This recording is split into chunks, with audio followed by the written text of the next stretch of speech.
Jangan lupa subscribe di YouTube channel Metro TV News dan juga nyalakan notifikasinya. Kita menuju informasi selanjutnya pemirsa, di mana polemik seputar skema sanksi denda dan dana kompensasi bagi perusahaan yang kesulitan memenuhi kewajiban pasokan dalam negeri atau DMO 25% terus bergulir. Skema sanksi dinilai tidak adil sehingga pemerintah perlu mencari solusi yang lebih adil karena banyak perusahaan yang patuh terhadap kewajiban DMO namun batu baranya tidak sesuai spesifikasi PLN maupun perusahaan lain di dalam negeri. Penegakan sanksi denda maupun dana kompensasi kepada perusahaan batubara yang tidak dapat memenuhi DMO atau kewajiban memasok 25% untuk kebutuhan dalam negeri terus menuai polemik.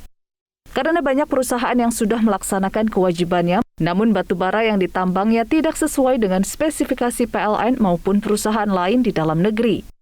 Menurut Direktur Eksekutif Asosiasi Pengusaha Batubara Indonesia (APBI), Hendra Sinadia, aturan terkait DMO batubara memang sudah sangat bagus dan jelas, tapi cukup sulit dilaksanakan di lapangan. Karena tidak semua perusahaan tambang menghasilkan batubara yang cocok dengan spesifikasi PLN. Menurut Sinadia, saat ini lebih dari 800 perusahaan menghadapi kesulitan terkait DMO.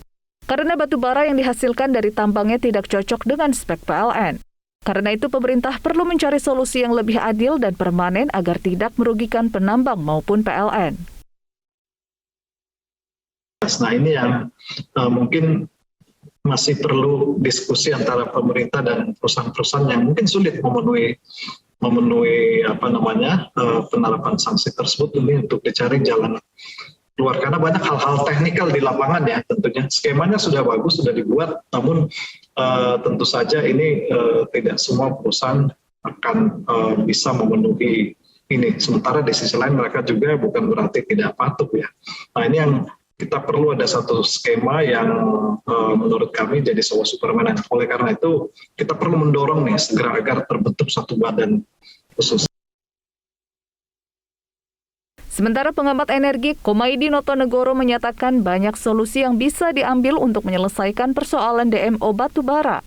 Misalnya dengan mekanisme swab antara yang cocok dan tidak cocok dengan spek kelistrikan supaya bisa memenuhi kewajiban DMO. Karena itu perlu komunikasi terbuka antara para pihak yakni PLN, Kementerian ESDM, dan produsen batubara. Ini kan terkesan seolah-olah yang tidak patuh mungkin hanya di satu sisi begitu ya. Bahwa di sana ada masalah yang ternyata penyebabnya katakanlah ada begitu ya. Mungkin ada juga yang tidak patuh 100%. Katakanlah cocok tapi kemudian tetap diekspor gitu ya. Karena tergiur dengan keuntungan yang lebih besar, saya kira itu yang layak untuk mendapatkan teguran atau sanksi begitu. Tetapi kalau yang katakanlah tidak bisa memenuhi karena spesifikasinya tidak sesuai, saya kira ini juga perlu dicarikan solusi. Jangan tergesa-gesa untuk diberikan sanksi, saya kira.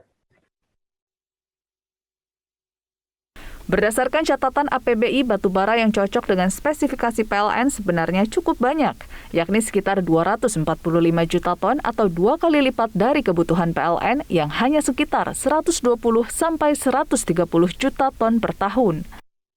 Namun banyak juga perusahaan tambang batubara yang tidak cocok dengan spek PLN sehingga sulit memenuhi kewajiban DMO. Kondisi inilah yang membuat skema sanksi dengan membayar dana kompensasi dinilai tidak adil. Tim Liputan Metro TV.